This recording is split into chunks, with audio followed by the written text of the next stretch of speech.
Mike, I gotta tell you, before free agency started, I had predicted that Russell Wilson would end up going to your Pittsburgh Steelers, but I had said that, if he didn't land in Pittsburgh, I didn't know where there'd be another position for him because I do feel like his brand is so big, just the Russell Wilson, the quirkiness, the personality. He almost feels like a Cam Newton-esque to me, where I just don't see him as a backup in the NFL. And what did shock me, I will say, and I commend the Steelers, I think it's a great move for you guys, is going out and getting Justin Fields and trading away Kenny Pickett to my Philadelphia Eagles.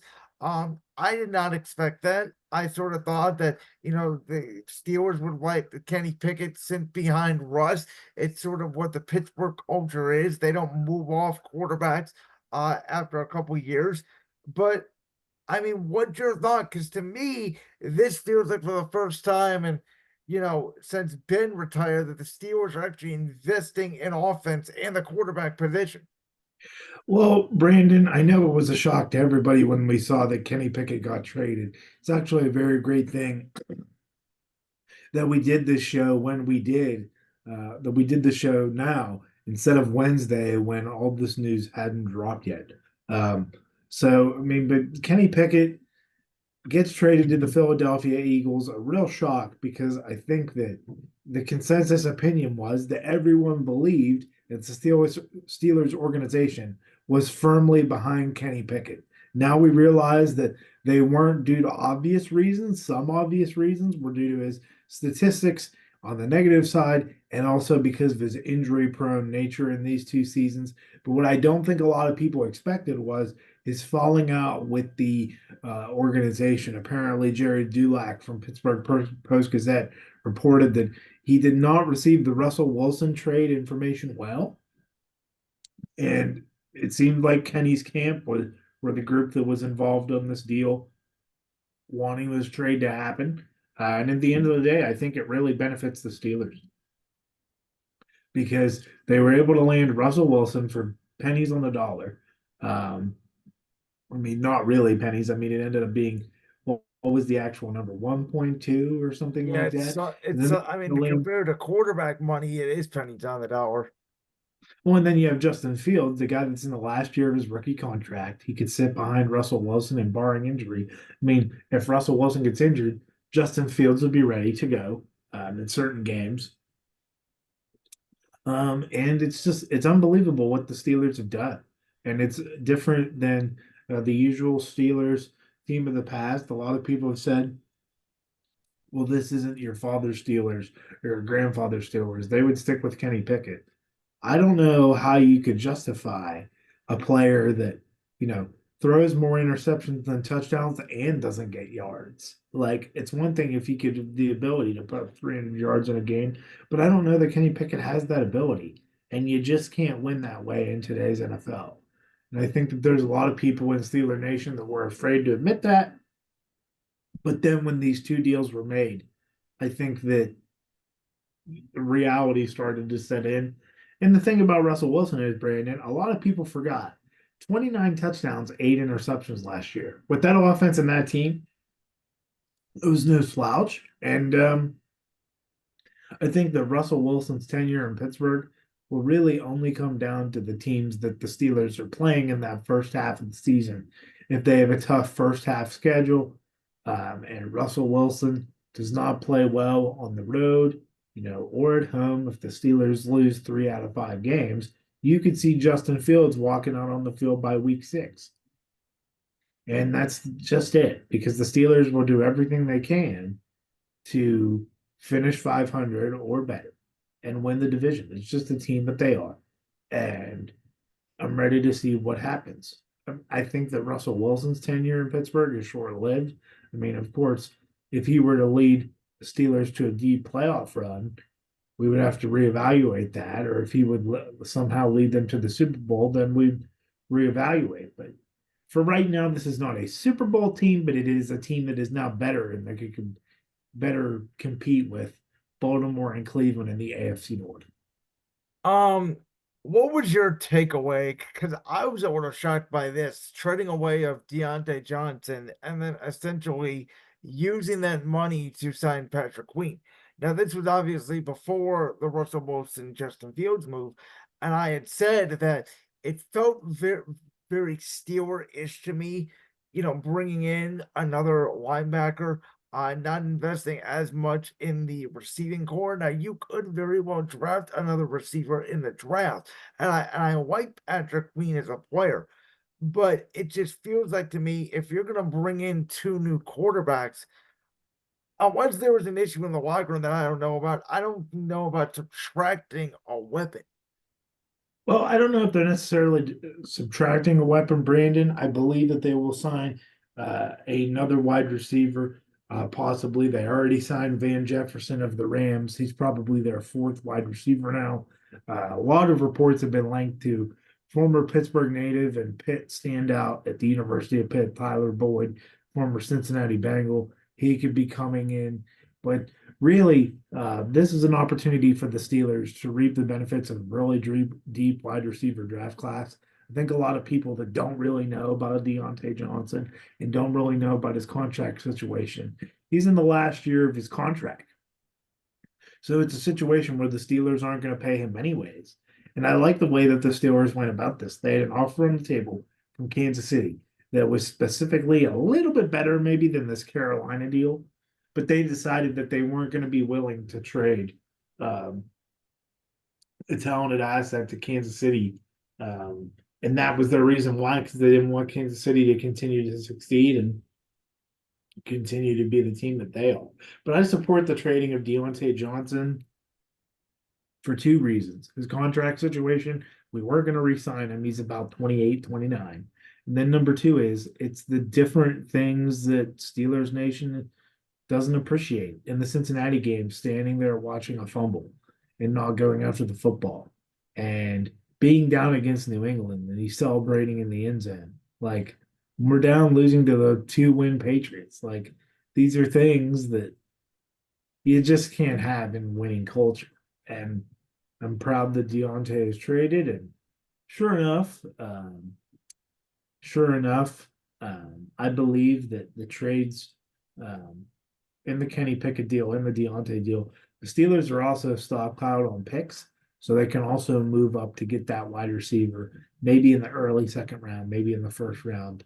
A lot of people have been saying Rome Odunze is being loved by the Steelers, but the Steelers were also at Georgia's Pro Day, and Altharius Mims, I believe his name is, don't quote me on that, an offensive tackle with the last name Mims is scheduled to be taken by the Steelers in the first round. So now we would have Broderick Jones out of Georgia.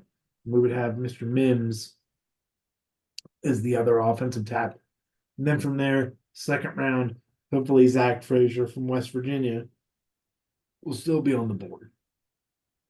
So my getting back to Justin Fields, I had said, and we're gonna now transition into the Caleb Williams conversation. I have said that if I was Chicago, and I firmly do believe this, we saw that New England basically got a 6 round pick back for Mac Jones. And the Burns gave him away for Jacksonville. I think Justin Fields can be a very good quarterback. I don't think that he is necessarily this great franchise quarterback that can overcome mediocrity. I think he needs a lot of support, and for that reason, I do think that he's going to go to an organization that if he gets the right coaching and the right all that, I think he's going to be successful.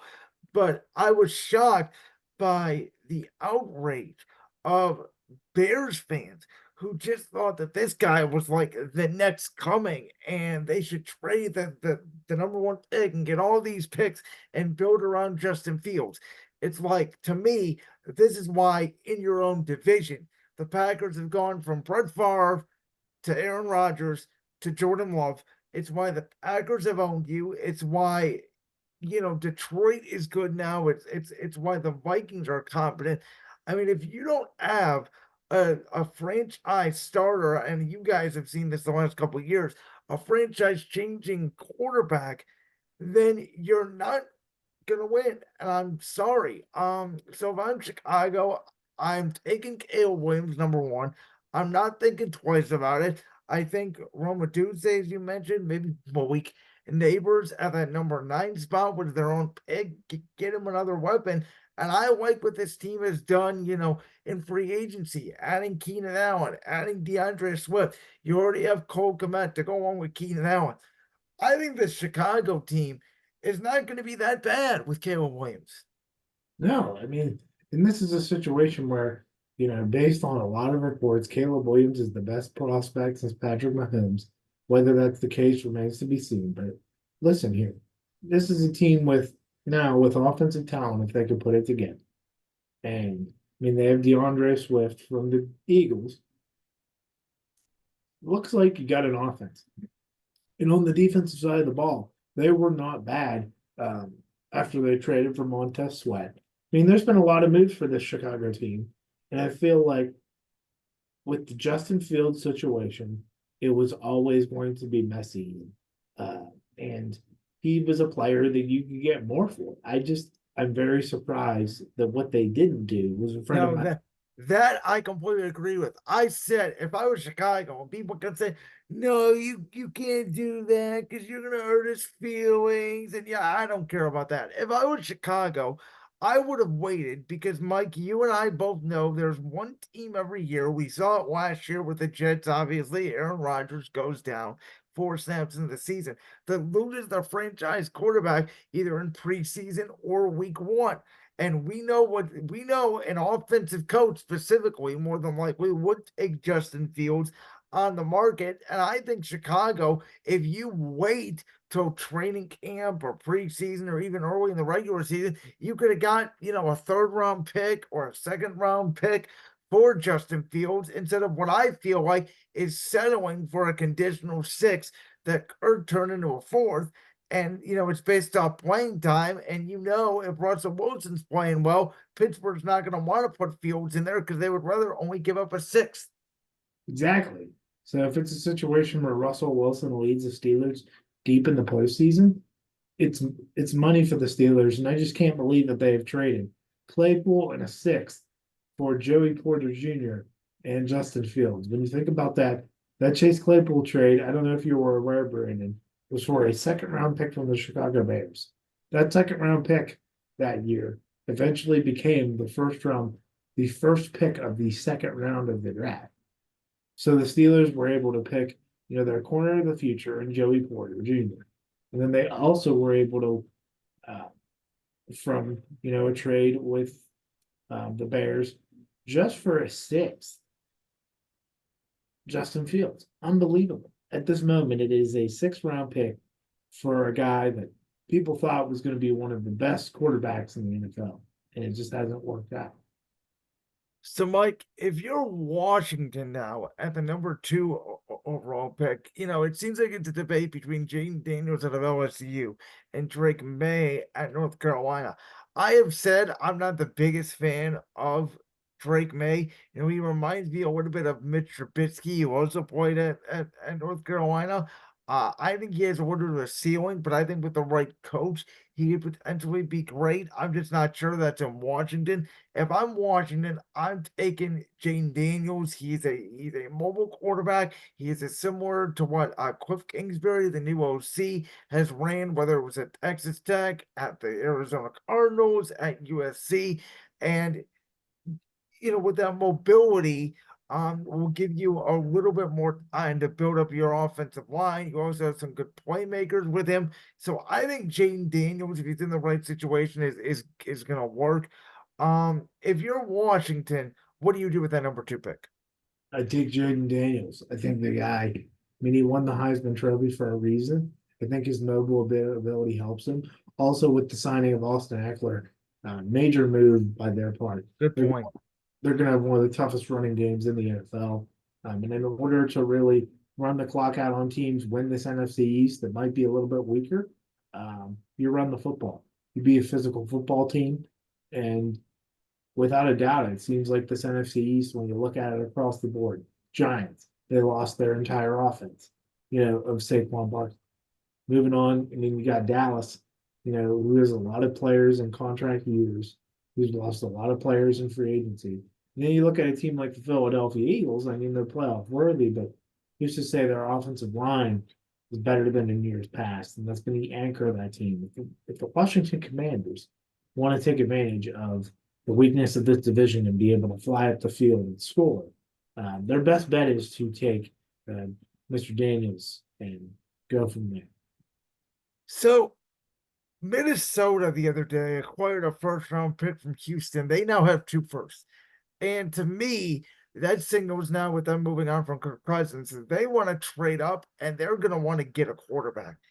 And I look at a team like at first I thought the Chargers at 5, but now that they got rid of Keenan Allen and Mike Williams, I think they're going to take either Brock Bowers or a Doomsday or Malik Neighbors, one of those top receiving targets at 5.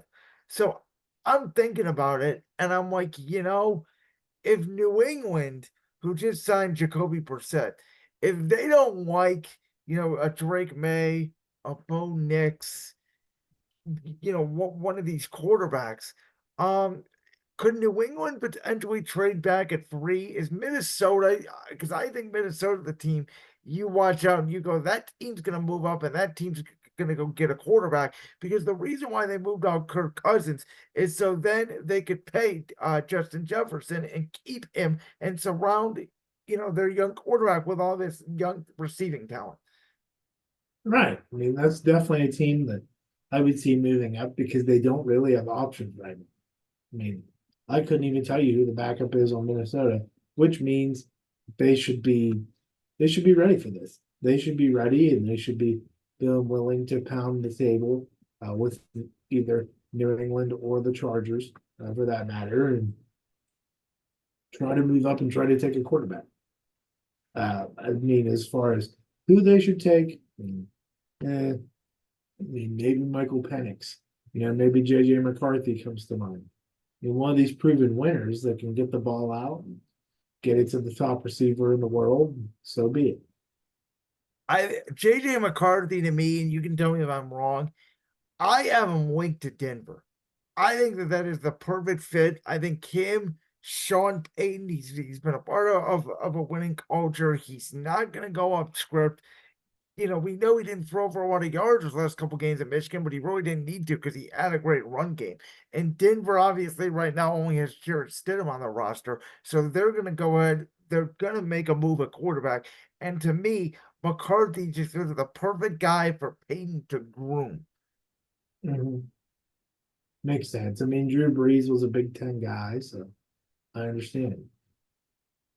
So, sort of last NFL question here is, when you look at all of these quarterbacks in the draft, and we know historically, as I said, 2 are going to work, 2 are not going to work, and 2 are going to be serviceable starters.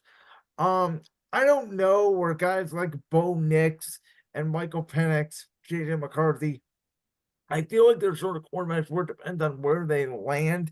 Again, I think Jaden Daniels and Caleb Williams really can't miss it. I think Drake May could potentially be good, but I also think Drake May has the potential if he lands in the wrong spot to not be very good in this draft. But when you look at this sort of draft as a whole, this quarterback class, do you expect, like I do, that we're gonna have 6 quarterbacks potentially go in the first round? I think it could happen, especially with the different kinds of numbers quarterbacks put up this year. Um, and I think that, it's not an Alabama heavy draft. So I do believe that a lot of the quarterbacks will be options for people. I don't think one's an option for the Steelers now in those early rounds. But I can definitely see, the situation where all of these teams in need of a quarterback draft one because one of them will hit, one of them will be great. Like that clip from the Brands World podcast? If so, make sure you go down there and hit that subscribe button. While you're down there hitting the subscribe button, make sure to also hit the notification bell so you never miss another upload. And make sure you check out all the other clips from the Brands World podcast right here on YouTube.